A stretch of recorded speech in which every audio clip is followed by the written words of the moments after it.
Welcome back to my YouTube channel. चला तर मंडळी, आज आपण बनवतो आहे खिचडी.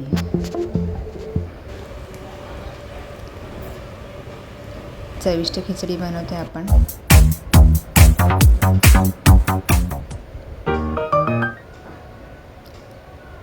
खिचडी फक्त उपवासासाठी बनवते. इथे आपण भिजवलेला साबुदाणा घेतलेला आहे. 1 तासच फक्त भिजवला आहे मी. बटाट्याचे काप, मिरची, जिरे आणि चवीनुसार मीठ. त्याच्यामध्ये मी कढईमध्ये तूप घेतलेलं आहे.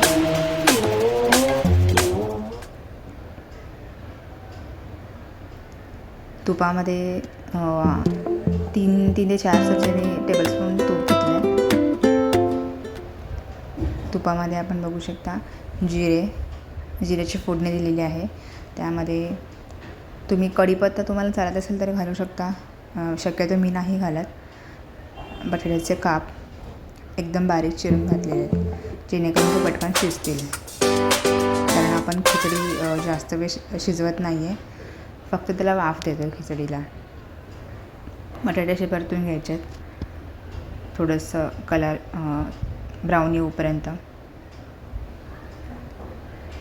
खिचडी ही तुपामध्ये खूप छान लागते, अगदी अशी खमंग लागते तेलापेक्षा.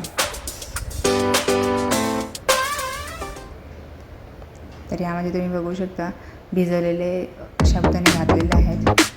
मी याच्यामध्ये मोठ्या शाबूचा वापर केलेला आहे. तुम्ही हवा तर बारीक शाबूचा, आपण बोलतो झटपट शाबू, तो पण घालू शकता. तुमच्या आवडीनुसार तुम्ही कोणताही यूज करू शकता. ह्यामध्ये मी शेंगदाण्याचा कूट जो आहे इथे मी थोडासा जाडसरच वाटलेला आहे मिक्सरमध्ये. एकदम बारीक नाही करून घ्यायचा. थोडीशी साखर पण घातलेली आहे गोडीसाठी. चवीनुसार मीठ. कढीपत्ता तुम्हाला लागत असेल तर तुम्ही घालू शकता. उपवासासाठी मी तर शक्यतो अवॉइड करते कढीपत्ता. अशी मोकळी खिचडी बनते. मोकळ्या खिचडीचा मी तुम्हाला ट्रिक सांगते. फक्त 1 तास आदल्या दिवशी ना भिजत घालायची साबुदाणा, आणि 1 तास झाल्यानंतर ते पाणी पूर्ण काढून ठेवायचं आणि रात्रभर फक्त तसंच ठेवायचं. रात्रभर भिजत नाही घालायची खिचडी.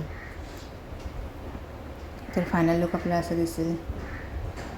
थोडीशी वाफ देते मी 5-10 मिनटात. मध्यम आचेवरती तुम्ही देऊ शकता. मोठ्या गॅसवर तुम्ही जर दिलं वाफ तर ती थोडीशी करपून जाऊ शकते, कारण ऑलरेडी आपल्याला थोडीशी फुलते साबुदाणा भिजत घातल्यानंतर.